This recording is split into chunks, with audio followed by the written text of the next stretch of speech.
আওয়ামী লীগের আমসালা সবই গেছে বুঝছেন। চায়নার থেকে হুমকি দিয়ে পাঠাইছে। কি হুমকি দিছে বলবো, তার আগে কোঠা নিয়ে কিছু বলতে চাই। খুব গুরুত্বপূর্ণ কিছু কথা বলবো কোঠা নিয়ে ভাই, খুব গুরুত্বপূর্ণ। আমাদের এই জেনারেশন যারা আছেন, যাদের বয়স 25 থেকে 30, তাদেরকে উদ্দেশ্য করে একটা কথা বলতে চাই। বাংলাদেশে কোনো কোটা থাকবে না। এখানে মেধাবীদের অগ্রাধিকার দেওয়া হবে। মেধাবীরা তাদের মেধাকে প্রমাণ করে চাকরির সেক্টরে আসবে, এটাই থাকবে। এই স্বাধীন দেশে কোনো কোটা থাকতে পারে না। নারীদের কোনো কোটা থাকবে না। শুধু পিছিয়ে পড়া যে জনগোষ্ঠী আছে, পাহাড়িদের জন্য কোটা থাকবে, প্রতিবন্ধীদের জন্য কোটা থাকবে। আফগানিস্তানের মতো দেশ যদি 49% অশিক্ষিত নিয়ে সামনে যাওয়ার চিন্তা করে, তাহলে আমরা কেন পারবো না? হ্যাঁ তাই বলে নারীদের চাকরি হবে না? তার নারীদের চাকরি হবে অবশ্যই মেধার ভিত্তিতে। নারীদের চাকরি হবে অবশ্যই মেধার ভিত্তিতে, তাদের কোনো কোটা থাকতে পারবে না। আফগানিস্তানে নারী শিক্ষার ডিরেক্ট অবৈধ করা হয়েছে, বন্ধ। নারী শিক্ষা এখানে নারীরা শিক্ষা গ্রহণ করতে পারবে না, স্কুলে যেতে পারবে না। আজ থেকে 15-20 বছর পরে আফগানিস্তানে 49% মানুষ হবে অশিক্ষিত। এটা নিয়ে যদি একটা জাতি সামনের দিকে যাইতে পারে, আমরা কেন পারবো না? আমরা তো নারীদেরকে পিছিয়ে দিচ্ছি না। নারীরা চাকরি করতে পারবে, তাদের কোনো কোটা থাকবে না, তাদের মেধার ভিত্তিতে। ডিরেক্ট কথা। একটা কথা মাথায় রাখতে হবে ভাই, এই দেশটা আমার, আপনার। এই দেশটা শুধু যে মুজিব কোর্টে চোরদের না, বুঝতে পারছেন? এই দেশে কোনো চোর থাকতে পারবে না। এই দেশে ভবিষ্যতে কোনো আবেদ আলীর মতো লোক জন্মগ্রহণ করবে না, মতিউরের মতো লোক জন্মগ্রহণ করবে না, বেনজির আহমেদের মতো লোক জন্মগ্রহণ করবে না, কোনো চোরের জন্ম হবে না। এই জন্য আমাদের যে জেনারেশন, যাদের বয়স 25 থেকে 30, এদেরকে কথা বলতে হবে। এই দেশে সবার আন্দোলন করতে হবে। ভাই, এই দেশটা আপনার, একজন রিক্সা চালকের এই দেশ, দিনমজুরির দেশ। এই দেশটা একজন কৃষকের, এই দেশটা একজন গার্মেন্টস শ্রমিকের, এই দেশটা একজন প্রবাসীর। সব সেক্টর থেকে আমাদের আন্দোলন করতে হবে, কথা বলতে হবে। তাহলে এই জাতির উদ্ধার হবে, তা না হইলে হবে না। একটা কথা মাথায় রাখবেন, কোনো জাতিকে যদি আপনি ধ্বংস করতে চান, তাহলে সেই জাতিকে মেধাশূন্য করতে হবে। সেই মেধাশূন্য করার প্রক্রিয়াতে আছে বাংলাদেশ। এটা সম্পূর্ণ ইন্ডিয়ার একটা চক্রান্ত। বাংলাদেশকে মেধা শূন্য করে দেওয়ার একটা পরিকল্পনা চলতেছে, এটা আমরা হইতে দেব না।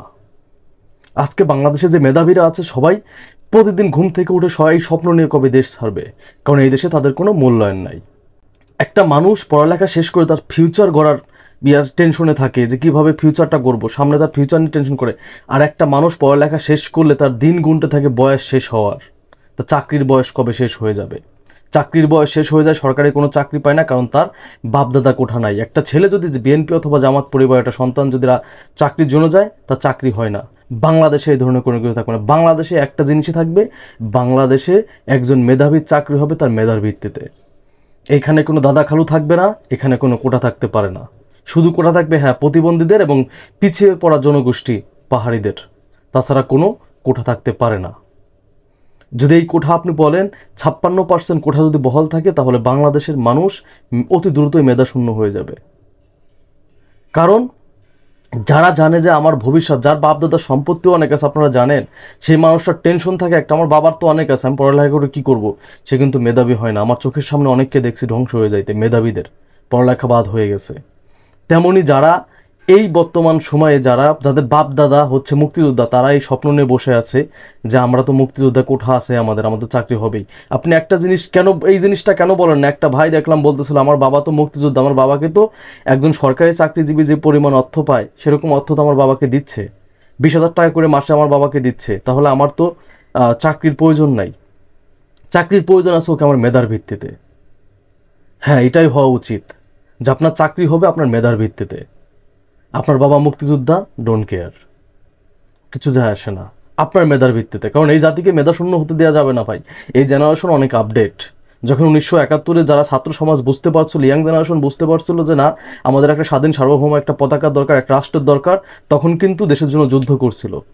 আমরা যুদ্ধ করতে বলতেছি না, জাস্ট আমাদেরকে একটু পরিশ্রম, একটু আন্দোলন করতে বলতেছি, যে আন্দোলনের মাধ্যমে বাংলাদেশের মানুষের মুক্তি হবে, একটা স্বাধীন সার্বভৌমত্ব রক্ষা হবে। আমরা ইন্ডিয়াকে আমাদের দেশ বিলিয়ে দিতে দিব না। আজকে কতটা নির্লজ্জ আমরা, একটা ক্ষমতার জন্য আমাদের দেশের করিডোর আমরা ব্যবহার করার সুযোগ দিচ্ছে, আমাদের বুক চিরে ইন্ডিয়ার ট্রেন চলবে। যেখানে 1 কেজি খেজুর যদি বাংলাদেশে নিতে হয়, তাহলে ট্যাক্স দিতে হয় 280 টাকা 1 কেজি খেজুরে। আর সেখানে ইন্ডিয়া আমাদের দেশের ভূমি ব্যবহার করবে এবং তারা মাত্র ট্যাক্স দিবে 1000 কেজিতে 300 টাকা। এই সুযোগ সুবিধাগুলো দেওয়া হচ্ছে এবং ইন্ডিয়ার চক্রান্ত চলতেছে যে বাংলাদেশের মেধাশূন্য করতে। মেধাশূন্য অলরেডি হয়ে গেছে। বাংলাদেশের গার্মেন্টস সেক্টরে যান, ইন্ডিয়ার কোনো বড় বড় যারা আছে সবাই ইন্ডিয়ার, দেখবেন মেধাশূন্য করার তাদের প্ল্যান চলতেছে, কারণ তাদের প্ল্যানই হচ্ছে এটা। কারণ আপনারা হয়তো অনেকে জানেন না যে বাংলাদেশে তারা এটা বাংলাদেশে একটা বিজনেস করতেছে, তারা রেমিটেন্সের দিক দিয়ে বাংলাদেশ 2 নম্বরে। আমাদের দেশে যারা মেধাবীরা চাকরি পাচ্ছে না, আর ইন্ডিয়ার থেকে মানুষ এসে আমাদের দেশে জব করতেছে।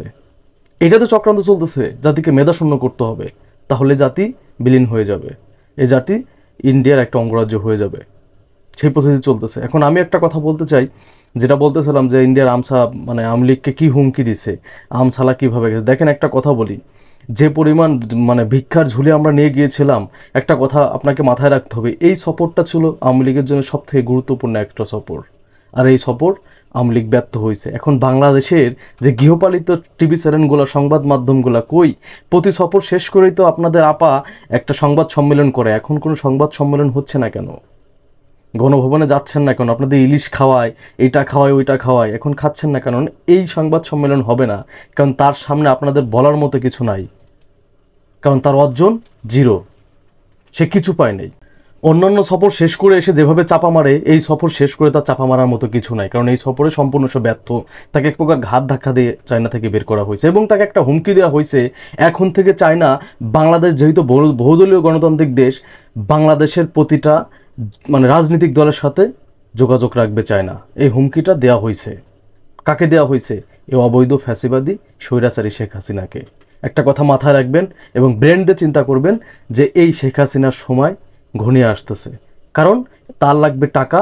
শ্রীলঙ্কায় যেমন আপনার গণ অভ্যুত্থান ঘটাইছে, শ্রীলঙ্কার যেমন মন্ত্রীদের জাঙ্গা টেনে খুলছে, বাংলাদেশের সেই কন্ডিশন করার পথে যাবে চায়না, যে চায়নার কথা শেখ হাসিনা না শোনার। শেখ হাসিনার চায়নার কথা শোনার মতো কোনো পরিস্থিতি নাই, চায়নার কথা শুনতে পারবে না।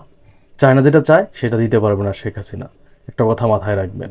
এই জন্যই বলতেছি যে আওয়ামী লীগের সময় ঘনিয়ে আসতেছে, ধৈর্য ধরেন। এবং আমি যেটা বলছি যে জাতিকে মেধাশূন্য হতে দেওয়া যাবে না, আমাদের সবার প্রতিবাদ করতে হবে, এই কোঠা আন্দোলনে সবার অংশগ্রহণ করতে হবে, নট অনলি স্টুডেন্ট, সবার অংশগ্রহণ করতে হবে। ধন্যবাদ সবাইকে, আসসালামু আলাইকুম।